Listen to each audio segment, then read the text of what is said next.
오늘 전 룻기 말씀을 통해서 하나님의 은혜를 나누고자 하는데요. 룻기에는 다양한 인물이 등장합니다. 특별히 고난과 환난과 어려움을 당한 룻과 그의 시어머니 나오미가 중심적으로 이야기가 풀어집니다.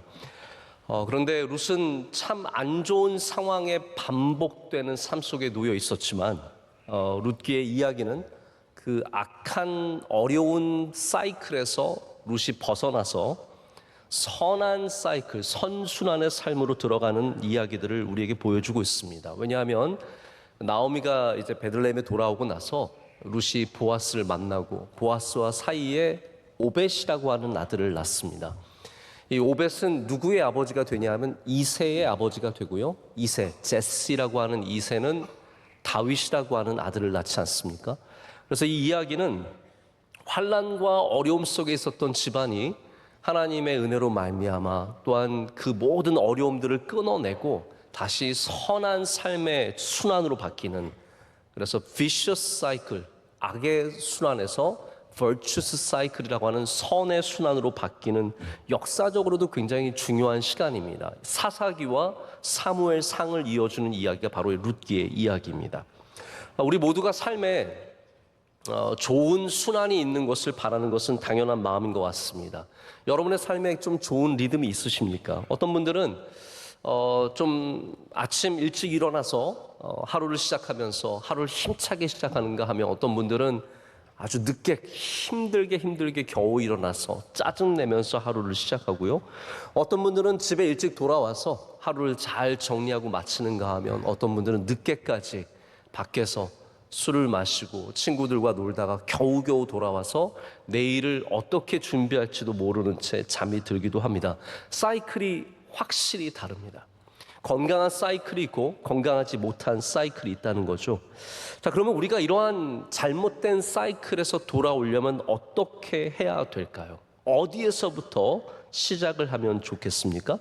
오늘 결론부터 말씀을 드리자면, 나에게서 시작이 되어야 하고, 그리고 우리의 문제점보다 더 전부터 우리가 그 일들을 돌보기 시작해야 합니다. 여기에 또한 우리는 절대적으로 은혜라는 요소가 우리 가운데 꼭 필요하다는 것을 알아야 합니다. 오늘 바라기는 이 말씀을 통해서 여러분의 삶 가운데도 선함이 주도권을 잡는, 할렐루야, 선함이 주도권을 잡는 변화와 은혜가 있으시기를 축복합니다. 룻기의 이야기는 악순환으로 시작된 이야기가 선순환으로 끝납니다. 그 중심에는 바로 룻의 이 귀한 은혜의 삶이 있습니다. 룻기의 시작은 사사시대라는 것을 우리에게 알려주고 있습니다. 이 사사시대, 여러분 혹시 저녁 예배를 드려보신 분이라면 사사기 말씀을 들어보셨을 텐데, 사사기가 어떠한 시대입니까? 대표적으로 악이 반복되는 패턴을 갖고 있는 시대입니다. 여러분 그런 거 있지 않습니까? 사람도 안 될 때는 예를 들어서 기업이 안 되면 빚이 생기죠. 빚이 생기면 그 빚을 갚으려고 더 많은 빚을 냈는데 그 빚이 더 힘들게 만들고, 그러다 보면은 부모님들이 자녀들을 어딘가 다른 데 보내게 되고, 그 자녀들은 또 어려운 상황에서 크니까 그 자녀 세대도 일어서지 못하는, 이 악이라고 말할 수는 없지만 이러한 일들이 반복되는 일들이 참 많은데, 사사기가 바로 그러한 시대였습니다. 사사시대는 하나님을 떠난 사람들이 그 이방 민족의 폭정 속에 고생을 하다가 하나님을 찾게 되면 하나님께서 사사를 보내주셔서 승리를 주시죠. 그러면 한 10여 년 동안, 15년 정도 나라가 평안하면, 평안할 때 이 사람들이 정신을 차려야 하는데 또 다시 우상 숭배하고 잘못된 삶을 살다가 또 다시 이방 민족의 폭정이 시작돼요. 이 반복이 된, 끊임없이 반복되면서 잘못된 일이 일어나고 있었는데, 그 악순환의 삶 속에서 룻의 이야기가 시작되는 겁니다. 사사시대 때 엘리멜렉의 집에도 어려운 일이 생깁니다. 나라가 어려우면 백성도 어려워집니다. 엘리멜렉이 가뭄을 맞아서 우리 안 되겠다, 좀 다른데 좀 그래도 풍요로운 곳으로 가자라고 해서 선택한 곳이 모압이었습니다. 그래서 아내 나오미와 아들 둘, 기론과 말론과 기론을 데리고 떠나게 되죠. 근데 가서 엘리멜렉이 죽습니다. 얼마나 힘듭니까? 이 집안의 가장인 남편이 죽었는데 그거로 끝이 나지 않습니다. 말론과 기료는 모압에서 아내를 얻었습니다. 각각 오르바와 룻이라고 하는 아내를 얻었는데, 이 둘 다 아들들도 10여 년 만에 다 죽고 맙니다. 그래서 안 그래도 힘들어서 모압까지 왔는데 더 힘들어져서 이제 결국은 이 나오미가 베들레헴으로 돌아가려고 하죠. 빈털터리가 되어서 베들레헴으로 돌아가려고 합니다. 그때 룻이 오르바와 다르게 내가 어머니와 함께 가겠습니다라고 해서 함께 베들레헴에 도착하는 이야기입니다. 자, 우리가 그냥 가만히 있으면 어려움을 벗어나서 좋은 사이클로 들어갈 수 있을까요? 혹은 보아스처럼 좋은 사람 하나 만나면 내 인생의 문제가 해결되고 우리가 다시 좋은 사이클로 들어갈 수 있을까요? 어떤 분들은 그렇게 얘기하십니다. 목사님, 보아스를 만났잖아요. 보아스가 다 해결해 준 겁니다. 물론 룻기가 여러분 보아스라는 인물이 굉장히 중요하게 나타나고 특별히 신약 성경의 예수 그리스도의 모델로 보아스를 제시하기도 합니다. 어려운 삶 중에 은혜를 베풀어주는 보아스와 같은 사람. 또 어떤 분은 이렇게 얘기하기도 했어요. 목사님, 룻이 예뻐서 그렇게 된 거예요. 예쁘면 다 괜찮아져요. 근데 예쁠 수도 있어요. 그런데 여러분, 저는 성경에 안 나온 이야기는 별로 생각해 보지 않으려고 합니다. 룻이 예쁘다는 말이 성경에 나오던가요? 보아스가 보기에 룻이 예쁘더라. 뭐 이런 말씀이 하나도 없습니다. 룻이 예뻤다는 증거는 여러분의 짐작뿐이지 우리의 생각뿐이지 성경은 룻이 예뻐서 이렇게 된 것도 아니라고 얘기합니다. 정말로 중요한 건 뭐냐면요. 이 모든 문제 속에서도 이 어려움 속에서도 고난 속에서도 룻이 계속해서 선한 씨앗을 뿌리고 있었다는 겁니다. 여러분 지금 뭘 뿌리고 계십니까? 여러분의 삶에 선한 바람이 불기를 시작한다면 문제를 해결하는 것 전에 먼저 내 삶에서 선한 씨앗을 지금 뿌리고 있어야 합니다. 이게 나중에 좋은 일로 우리에게 돌아올 수 있는 것이지. 그래서 저는 이미 선한 일은 시작되었다라고 말하고 싶습니다. 이미 선한 일은 여기서 시작된 것이고 오늘도 어쩌면 여러분이 나중에 거둘 선한 열매들을 지금도 씨를 뿌리고 있을지도 모르겠습니다. 저는 바라기는 여러분이 지금부터 선한 일들을 꿈꾸시고 선한 바람이 불기를 바라시면서 여러분의 삶에 선한 일들을 행하시기를 축복합니다. 제가 방금 전에도 말씀드린 고난은 악순환을 일으킵니다. 그래서 이 사사시대에 어려움을 겪게 되는 엘리멜렉의 집안의 이야기가 나오고 이제 여자들만 남아서 베들레헴에 돌아오게 됩니다. 그런데 룻이 어머니에게 아주 선한 일을 하죠. 오르바가 여러분 상당히 정상적인 여자입니다. 어떤 사람들은 오르바는 이제 어머니를 따라가지 않고 남고 룻만 따라갔기 때문에 룻이 선하고 오르바는 악하다고 생각하지만 저는 그렇게 생각하지 않습니다. 오르바는 정상적인 사람이고 룻이 비정상적인 사람이에요. 오르바는 어떻게 보면 세상적인 선택을 한 것이고 룻은 세상적인 선택이 아니라 하나님이 기뻐하시는 선택을 한 사람이죠. 그 차이가 있다라는 겁니다. 근데 특별히 이 가운데 룻이 오늘 말씀을 보면은 그 집안의 유력자인 보아스를 만나고 또 보아스의 밭에서 이삭을 줍다가 보아스에게 은혜를 받는 장면이 나옵니다. 근데 이 가장 감동적인 장면은 보아스가 이미 룻의 모든 선한 행위를 알고 있었다는 거예요. 여러분, 예수님은 우리가 선한 일을 하는 걸 알고 계십니다. 이미 알고 계셨고 그래서 보아스가 은혜를 돌려주게 되고 하나님의 축복을 빌어주게 되는 장면이 오늘 말씀 가운데 나오죠. 근데 이게 어떠한 변화를 일으키냐 하면 지금까지 그렇게 고생하며 힘들게 남편을 잃고 시아버지 잃고 그리고 외국인 시어머니를 따라서 다른 나라에 온 이 여자가 어떤 은혜를 얻습니까? 이 여인 한 명 때문에 룻의 집안이 완전히 바뀌게 되는 겁니다. 룻도 아들을 얻을 뿐만 아니라 나오미도 손자를 안게 되고 그리고 거기에서 다윗이 태어나서 이 집안만 바뀌는 것이 아니라 나라가 변화되는 놀라운 은혜를 경험하지 않습니까? 선순환의 모든 바람은 어디에서 시작되었냐면 바로 이 룻에게서 시작되었고 룻이 그의 어머니를 따라갔을 때 시작이 되었습니다. 여러분, 우리가 선한 사이클을 만들기 위해서, 선순환을 만들기 위해서 무엇이 먼저인지를 꼭 생각해 봐야 합니다. 어디에서부터 우리의 문제를 고쳐갈 것인가, 어디에서부터 시작되어야 할 것인가를 생각해 봐야 합니다. 여러분, 사이클이라고 하는 이 단어 자체가 원형이잖아요. 원형은 시작점을 모릅니다. 어디에서 시작해야 되는지 모르는 거예요. 그래서 우리가 때로는 어디에서 시작해야 할지 모르기 때문에 전혀 잘못된 곳을 고치고 전혀 잘못된 곳에서 헤매기 쉽습니다. 문제점들이 있습니다. 그러면 이렇게 물어보죠. 목사님, 저희 아이가 공부에 집중을 못하는데 어떻게 해야 할까요? 그건 여러분 모든 아이들의 문제입니다. 집사님 아이만 문제가 아니라 집중하는 아이가 이상한 아이지, 집중하지 못하는 건 이상한 게 아니죠. 목사님, 저희 남편이 늘 회사 갔다 늦게 집에 들어와서 너무 힘듭니다. 어떻게 할까요?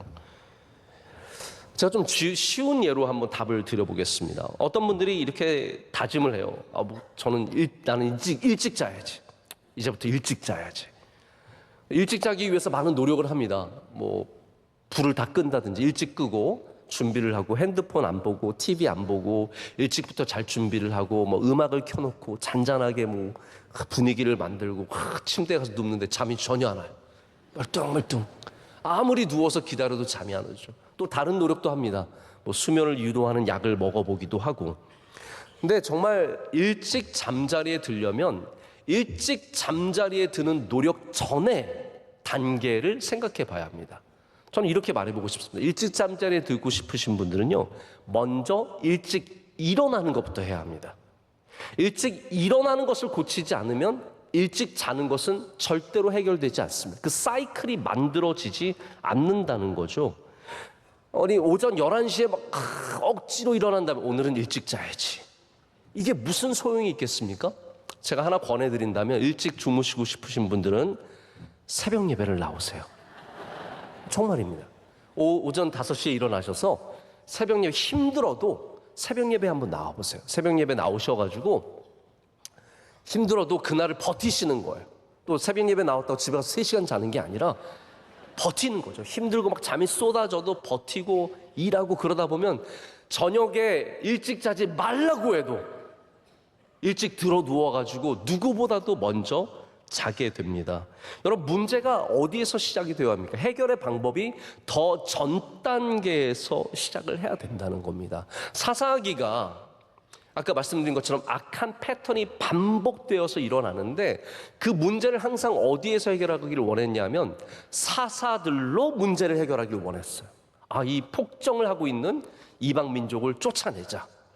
근데 진짜 해결 방법은 뭐였냐면, 평안의 시기에 하나님을 찾고 하나님께 예배하며 하나님을 기억하는 것이 진짜 해결 방법인데, 그거를 돌보지 않고 사사만 가지고는 해결이 안 된다는 겁니다.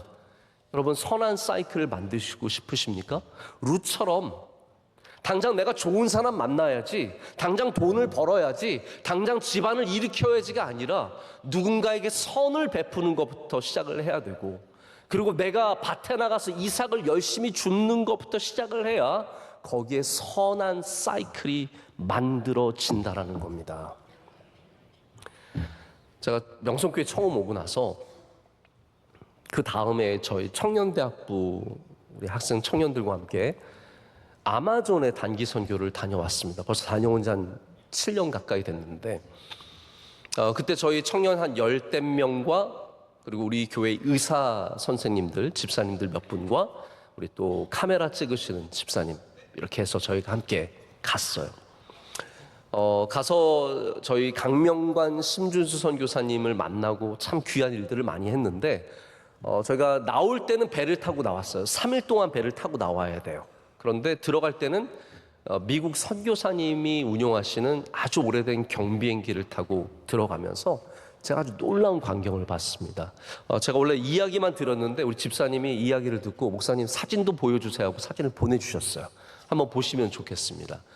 비행기 활주로가 정글 한가운데 이 바나와족을 위해서 이렇게 만들어져서 활주로가 있었고, 저희의 그 경비행기를 타고 한번 영상도 있던데 아까 보니까 한번 영상도 있으면 저 비행기가 아주 오래된 타기 무서운 벌레들이 안에 가득 쌓여 있는 진짜 무서운 비행기였어요. 저는 이제 제가 타고 있는 비행기가 내리는 장면인데 정말 말만 비행기지 거의 경운기에 가까운 그런. 저희가 이걸 타고 내렸는데 선교사님이 그런 얘기를 해주시더라고요. 이 성경을 번역하는 선교 단체에서 가장 먼저 보는 거는 이 부족이 언어를 유지할 그런 어떤 의도를 갖고 있는지. 그래야 20년 동안 번역한 다음에 언어를 버려버리면 아무 소용이 없지 않습니까? 그 다음에 중요한 게 뭐냐면 이분들이 그것이 딱 준비가 되면 선교사를 파송하는데 가장 먼저 하는 일이 활주로를 닦는 일이라는 거예요. 아마존의 이 부족에게 갈 수 너무 먼 길이고 힘든 길이기 때문에 가장 먼저 활주로를 닦아서 비행기를 내릴 수 있게 한 다음에 물자와 선교사를 나를 뿐만 아니라 그렇게 되면은 아까도 보셨겠지만 활주로 주변으로 마을이 형성이 됩니다. 마을이 형성이 되면 거기에 교회를 세울 수 있게 됩니다. 이렇게 해서 선순환을 만들어내는 시작이 활주로라는 거예요. 근데 제가 이 활주로를 한번 경험해 보고 나서 제 마음에 그런 질문을 가졌어요. 나에게 이러한 나의 삶의 믿음의 선순환을 일으킬 수 있는 활주로가 닦아져 있는가? 하나님과 나의 사이에 활주로가 있는가? 하나님의 말씀을 받고 예배를 드리고 내가 하나님이 주신 능력으로 살아가는 어떤 활주로가 내 삶에 마련되어 있는지를 심각하게 한번 생각해 봤던 적이 있습니다. 활주로가 선한 바람을 그 지역에 일으켜주는 것이죠. 오늘 룻을 보십시오. 그는 자신의 삶에 어려운 일들만 가득했던 여인입니다. 그러나 거기서 그는 믿음의 활주로를 닦은 거예요. 자기 가정의 활주로를 닦았고 이스라엘의 활주로를 닦았고 자기는 울면서 그 어머니를 붙잡고 베들레헴으로 왔지만 그로 말미암아 그의 가정이 복을 받았고 그의 나라가 복을 받았고 모든 곳에 선순환이 일어나게 됩니다. 사람들이 룻을 인정해 줬습니다. 이 여인은 진짜구나.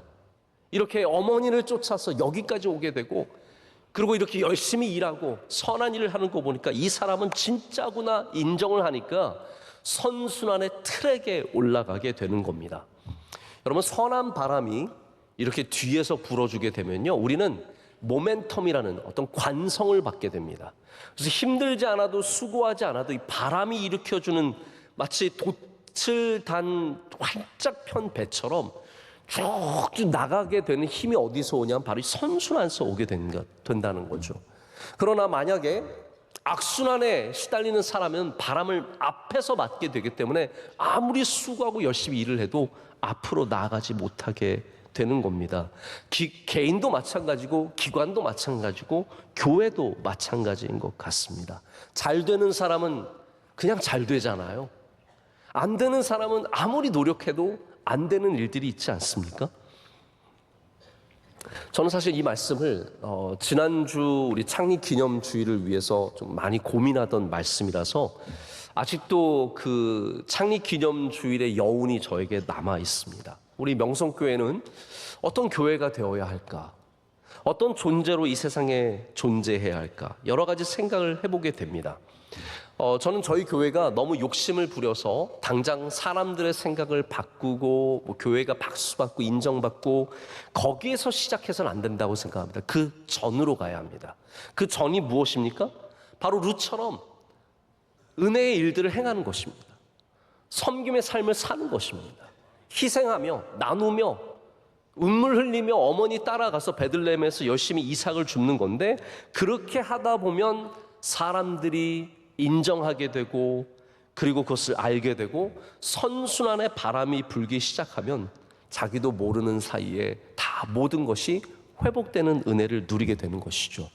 자, 룻은 내가 효부상 받아야지, 내가 사람들한테 칭찬받아야지 이렇게 이런 일들을 한 게 아니라는 거예요. 여러분 어려운 일이 있어도 뭔가를 인정받기 위해서 일하기 전에 먼저 여러분의 삶 가운데 선한 씨앗을 많이 뿌리시길 축복합니다.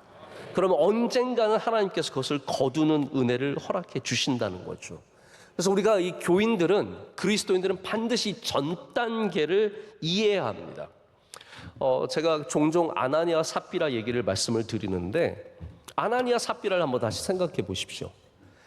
그들은 바나바가 갖고 있는 교회의 영향력을 얻기를 원했습니다. 근데 그들이 생각하기에는 그 영향력이 어디에서 생겼냐 하면, 바나바가 밭을 팔아서 교회에 헌금했기 때문에 바나바가 교회에서 존경받고 사람들이 사랑하는 리더가 되었다고 생각했던 것 같아요.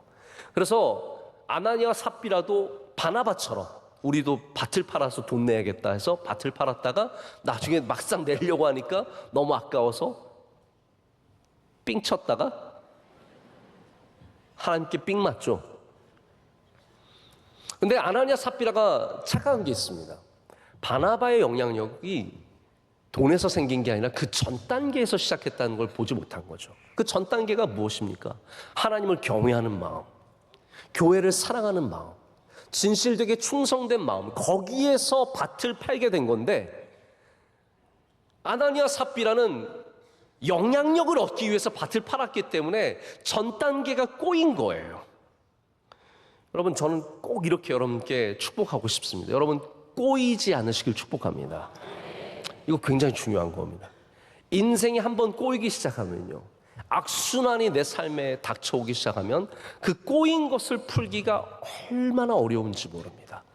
여러분의 인생이 선순환으로 활짝 풀리시길 축복합니다. 어려운 문제들의 실마리를 찾아내시고 거기에서부터 룻처럼 잘 고쳐나갈 때 반드시 거기에 선한 바람이 불게 될 줄로 믿습니다. 자, 예수님께서도 전 단계를 중요하게 여기셨는데요, 그 대표적인 예가 황금률입니다. 여러분, 황금률 아시죠? 너희가 대접받기를 원하는 대로 남을 대접하라요. 마태복음 7장 12절의 말씀인데, 이것이 율법이요 선지자다. 다시 말해서 구약 성경을 핵심적으로 녹아낸 거라고 주님께서 말씀해 주십니다. 우리가 선한 일을 행할 때, 전 단계가 있을 때 우리에게 돌아오는 선순환이 있다는 말씀이에요. 뭐 다른 말씀들도 어마어마하게 이런 말씀들이 많은데, 그 중에 하나가 또 오리를 가자고 하면 몇 리를 가라고 말씀하셨습니까? 10리를 가주라는 거예요. 왜 그렇습니까? 그것이 바로 선순환을 일으키기 때문이라는 거예요. 복음이라는 것은 이렇게 우리 삶 가운데 좋은 바람을 일으켜서 우리로 하여금 힘차게 앞으로 나아갈 수 있게 하는 힘과 능력을 줍니다. 복음에는 이런 능력이 있습니다. 복음이 들어갈 때 거기서 놀라운 변화가 일어나고 선순환이 일어납니다. 우리 옛날 어르신들이 그랬거든요. 며느리 하나 잘 맞아서 우리 집안이 일어섰다. 여러분, 그런 얘기 들어보신 적 없으십니까? 좋은 며느리 하나가 들어와서 우리 집안이 완전히 바뀌었다는 거예요. 예수님 믿는 며느리가 들어와서 힘들어도 빵긋빵긋 웃으니까 맨날 싸우던 집에서 웃음소리가 나오고, 웃음소리가 나오니까 자녀들이, 부모님들이 평안하니까 공부에 열심히 힘을 내게 되고, 아이들이 공부를 열심히 하다 보니까 그 아이들이 잘 되고, 할렐루야. 제가 이거 입으로 계속 말하면 입만 힘듭니다. 이게 선순환이에요. 이게 복음이 가정에 들어가서 일으키는 놀라운 변화이며 역사라는 거죠. 이게 우리나라 수많은 가정들에게 실제로 일어났던 일들입니다. 복음이 들어가면 놀라운 일들이 일어납니다. 복음이 들어가면 선한 바람이 불기 시작합니다. 여러분, 복음이 내 안에 들어오면 소망이 생기고, 복음이 내 안에 들어오면 능력이 생기고, 남들이 힘들다 불평할 때 우리는 감사할 수 있게 되고, 그것이 만들어내는 선순환이 여러분 얼마나 크겠습니까? 성경의 지속적인 메시지는 복음을 갖고 들어가서 선순환을 만들어내라는 겁니다. 여러분의 가정에, 여러분의 기업에, 여러분이 섬기는 부서에. 그래서 우리에게 악을 선으로 이기라고 하잖아요. 선으로 악을 이기라. 저는 이 말씀이 참 귀하고 일관된 신약 성경의 메시지라고 생각합니다. 이 세상은 악한 곳입니다. 여러분, 우리가 어떻게 승리하겠습니까? 악으로 이기면요, 악이 반복됩니다. 그러나 악을 선으로 이기면 우리는 그것을 끊고 새로운 바람을 일으킬 수 있습니다. 우리 중국 영화가 대부분 옛날의 영화가 플롯이 비슷했어요. 어떤 플롯이었냐면, 무술을 잘하는 남자가 아주 나쁜 사람에게 배반을 당해서 죽습니다. 그걸 지켜보는 아들이 내가 복수해야지. 뭐 해가지고 딱 산에 들어가서 20년 동안 해가지고 어마어마하게 해가지고 내려와서 비 오는 밤에 적을 찾아가서, 근데 적은 이미 회개했어. 꼬꼬 할아버지가 되어가지고 나 회개했어 그러는데 가서 빡 죽이는 거죠. 죽이면 어떻게 됩니까? 너가 나의 아버지를 죽였다. 죽이면 그 옆에 있는 딸이 그걸 보다가 그리고 또 딸도 가서 또 샤샤샤샤샤 해가지고 또 나와가지고 또 복수가 복수를 낳고 복수가 또 복수를 낳는 거예요. 이게 우리 인생입니다. 악이 악을 꼬리를 물고 끊임없이 우리 삶 가운데 다가오는데 우리가 해야 할 것은 그 가운데 선한 바람을 일으키는 일이라는 거죠. 그것이 복음의 능력이고 바로 룻이 이 집안에 주는 능력 아니에요. 은혜를 베풀어 주는 거예요. 모든 것이 인간적인 이 세상에 오르바처럼 어머니 안녕히 가세요. 저는 저의 길을 가겠습니다. 이게 너무나 당연한 사회에서 자신의 삶을 완전히 내던지고 그의 어머니를 따라간 룻 때문에 이 가정이 살아나고 하나님께서 이 나라의 복을 주시지 않습니까? 이게 우리의 몫이지 않습니까? 룻이 그냥 요행만을 바라보고 베들레헴에 간 것이 아닙니다. 베들레헴에 가서 이 보아스의 뜰에 가서 일을 하게 될 때 이제 어머니가 가르쳐 주죠. 우리 집안에 유력한 사람이 있는데 보아스라는 사람인데 그 사람의 뜰이 있으니까 가서 이삭을 주워와라. 이게 구약의 율법입니다. 나그네, 이방인 가서 이삭을 줍게 놔둡니다. 가서 줍고 있는 거죠. 근데 보아스가 그날 와서 마침 그곳에 와서 이렇게 둘러보다가 그 모든 필드를 감독하고 있는 사람에게 물어봤습니다. 저 여인이 누구냐? 라고 물어봤을 때 이것도 오해하죠. 예쁘니까 물어본 게 아닙니다. 저 예쁜 여자 누구냐? 이게 아니라는 거예요. 저 여인이 누구냐? 라고 물어봤을 때 감독이 말하기를 저 여인은 이방 여인인데 우리 율법을 따라서 이삭을 줍고 있습니다. 그런데 아침에 와서 지금까지 집에 잠시 다녀오는 시간 외에는 열심히 성실하게 아름답게 그 일을 하고 있습니다. 라고 얘기를 해주죠. 이게 이제 우리가 읽지 않았던 5절에서 7절까지의 말씀입니다. 그러면 이런 좋은 이야기가 나왔을 때 이미 좋은 마음을 품고 있었던 보아스가 룻을 불러서 은혜를 베풀어 주는 겁니다. 아, 너 얼마나 힘들겠냐. 지금부터 우리 사환들이 너를 괴롭히지도 않을 거고 방해하지도 않을 거니까 너는 가서 이삭을 열심히 줍고 목이 마르거든 물을 마시고 충분히 가져갈 만큼 가져가라. 그러니까 룻이 엎드려가지고 저에게 어떻게 이렇게 은혜를 베풀어 주십니까? 하니까 11절 12절 말씀을 얘기하는 거예요. 이거 눈물 나는 장면입니다. 이렇게 얘기하죠. 보아스가 말하는 장면을 보십시오. 내 남편이 죽은 후로 네가 시어머니에게 행한 모든 것과 내 부모와 고국을 떠나 전에 알지 못하던 백성에게로 온 일이 내게 분명히 알려졌느니라. 그러면서 하나님의 은혜와 축복을 많이 빌어주게 됩니다. 알려지는 겁니다. 내가 떠벌린 것이 아니라 선순환은 이렇게 되는 거예요. 내가 떠벌린 것이 아니라 좋은 씨앗을 뿌리다 보면 알려지는 은혜가 있게 되는 것이고 그것이 선한 바람을 우리 삶 가운데 일으킨다는 겁니다. 여러분, 오늘도 우리는 이 세상에 불완전한 세상에서 어려운 세상 속에서 악과 마주하며 악의 사이클 속에 살아갑니다. 그러나 우리 그리스도인들은 예수 그리스도를 믿는 우리들은 어디를 가든지 룻처럼 은혜를 베풀고 성실히 일하며 살아갈 때 그것이 알려질 뿐만 아니라 우리의 그것이 복이 된다는 사실을 꼭 기억하시기를 축복합니다.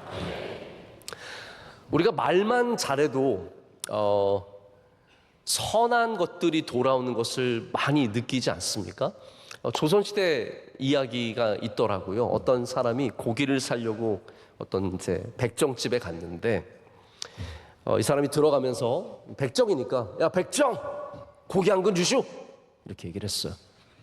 근데 뒤에 오는 사람도 똑같이 그 집에 들어왔는데 그 사람은 이서방 고기 한 근 주시게나 이렇게 얘기를 했어요. 백정이 고기를 썰어서 주는데 크기가 다른 거예요. 그래서 처음 온 손님이 화가 나가지고 아니 뭐 이런 가게가 다 있어. 나는 왜 이만큼밖에 안 줘? 저 사람 많이 줘. 그랬더니 이분이 말하기를 손님 고기는 백정이 썰었고요. 저 손님 고기는 이서방이 썰어서 그렇습니다. 이렇게 얘기를 했다고 합니다. 그럼 무슨 얘기입니까? 가는 말이 고와야 오는 것이 곱습니다.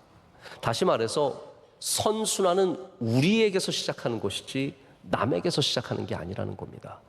우리가 남에게서 좋은 것만 바라는 것이 아니라 내가 먼저 그 일을, 룻이 나에게 좋은 일이 생기기만 바랬던 것이 아니라 자신이 은혜를 베풀었기 때문에 그 은혜가 하나님의 은혜 가운데 다시 돌아오게 된다는 것이죠.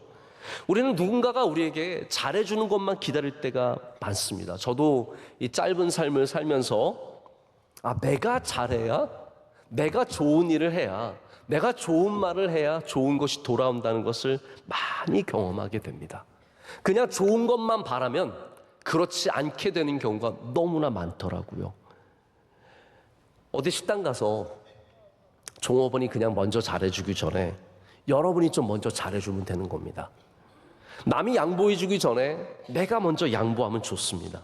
남이 인사하기 전에 내가 먼저 인사하면 좋은 일이 생깁니다. 선순환은 우리에게서 시작해야 합니다. 나에게서 먼저 좋은 씨앗이 나가야 되고 좋은 바람이 불기 시작해야 다시 좋은 바람이 내게 돌아온다는 거죠.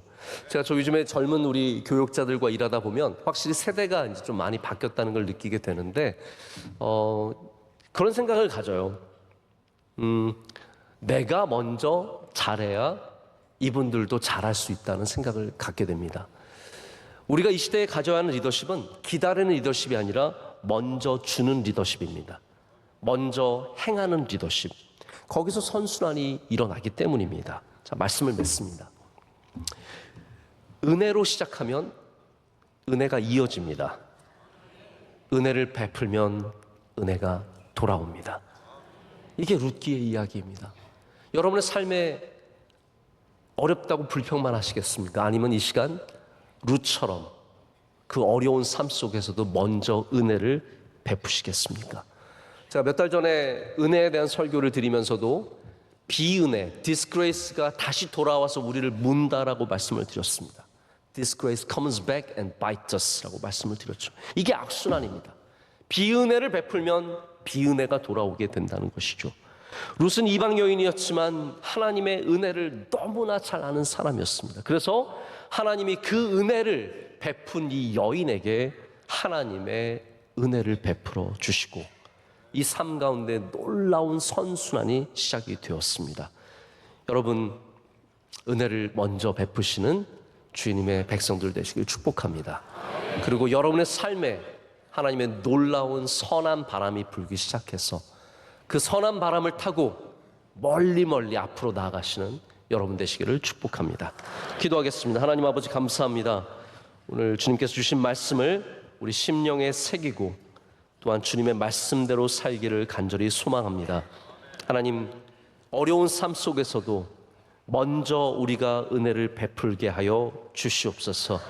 예수님의 이름으로 기도드립니다. 아멘.